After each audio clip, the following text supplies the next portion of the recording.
Gabon ne sont pas les mêmes que nos frères congolais.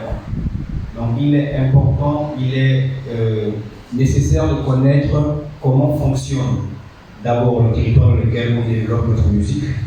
Ensuite, chercher les failles de ce territoire-là pour pouvoir mieux instaurer ce que nous voulons faire.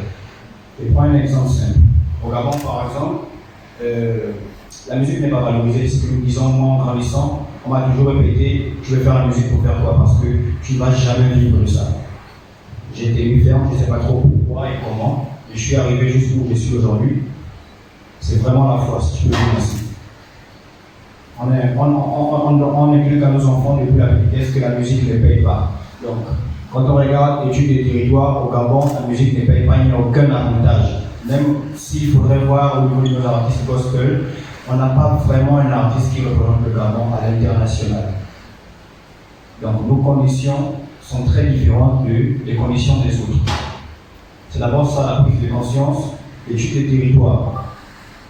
Donc, si déjà à ce niveau, la foi qu'on a à la base ne parvient pas à être ébranlée, on peut poursuivre. Maintenant, si la foi qu'on a commence à vaciller, là maintenant on peut se dire que bon, certainement on n'est pas appelé pour ça. Parce que le territoire que nous avons, sur lequel nous sommes, le Gabon, est un territoire que seules des personnes avec une grosse détermination pourront changer les choses.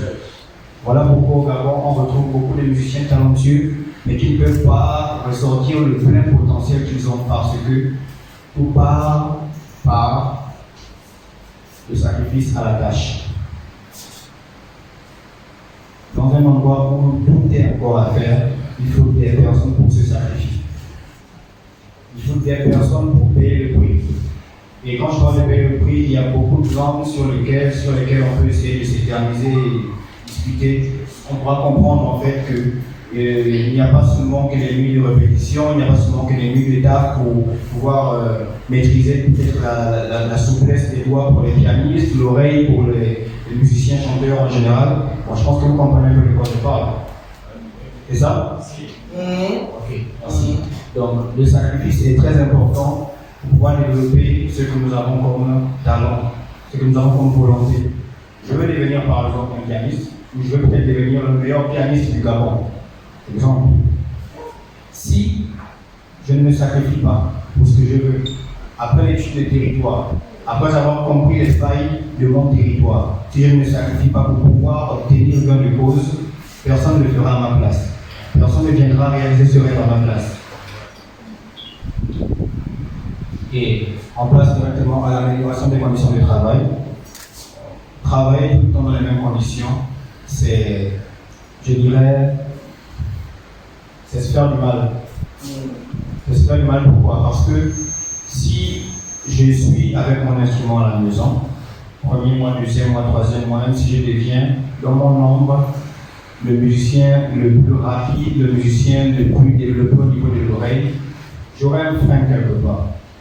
Tout simplement parce que les conditions de travail ne me permettront pas, de pouvoir vraiment m'exprimer.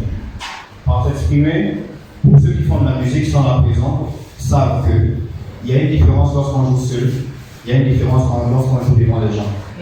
La pression de jouer ou de chanter devant une personne permet de mieux faire asseoir ce qu'on a travaillé dans le monde. Donc, l'amélioration des conditions de travail passe par tout ça. Si au départ j'ai commencé avec les moyens de bord, un instrument qui était un peu très compliqué, je dois m'arranger à mettre en valeur ce que je fais à la longue, de trouver un instrument confortable. Tout ça, ça fait partie du professionnalisme de la chose. Ensuite, pour terminer, faire des sorties, des rencontres et apprendre des autres. Pour ma part, c'est l'un des points les plus importants. C'est vrai que tous les points sont importants, tous les points, on va dire quoi? Voilà, se complète. Mais pour ma part, ce point-là, il est vraiment primordial. Pourquoi? Faire des sorties. Je le disais tantôt, rester sur place évite de développer la culture musicale. Alors que si je sors, je vais rencontrer Caleb. Caleb a une culture musicale que moi je n'ai pas. Donc en côtoyant Caleb, je peux apprendre de lui.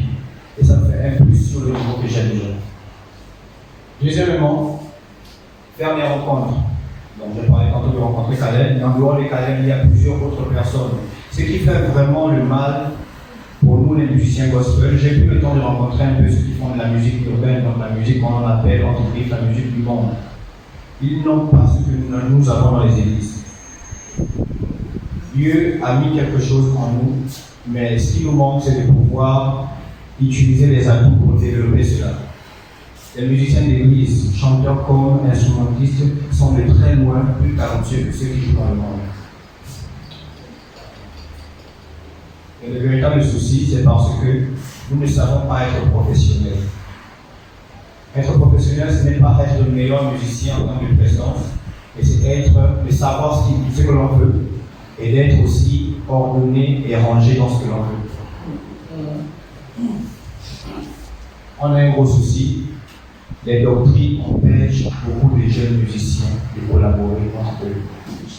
Alors que je peux apprendre d'un frère qui est aux allées, je peux apprendre d'un frère qui est à catholique, je peux apprendre d'un frère qui est aux éveillés parce que c'est plusieurs cultures de musique qui se trouvent dans plusieurs assemblées. Mais si je ne fais pas de rencontres, je serai buté quelque part. Si je fais des sorties, je ne fais pas de rencontres, je vais arriver sur une scène où on me demandera de jouer du country. Je n'ai pas rencontré les gars des assemblées de Dieu, je n'ai pas pu travailler avec eux, j'aurais du mal à démarrer. Et nos doctrines ont formé des musiciens, ce qu'on appelle des musiciens orgueilleux et arrogants, prétentieux. Je ne parviens pas à faire telle couleur, mais bon, je le fais pour la gloire de Dieu, et on va se mettre ce complexe dans l'esprit, et c'est déjà aussi un frein. Ça ne veut pas dire que du fait que tu sois focalisé sur un point, que tu ne puisses pas apprendre autre chose. Mais c'est ça le frein en fait de nos frères et nos sœurs qui développent la musique au sein des églises. C'est le blocage majeur, en fait, si je puis dire ainsi. Donc, je pense avoir résumé les 5 points que j'avais préparés.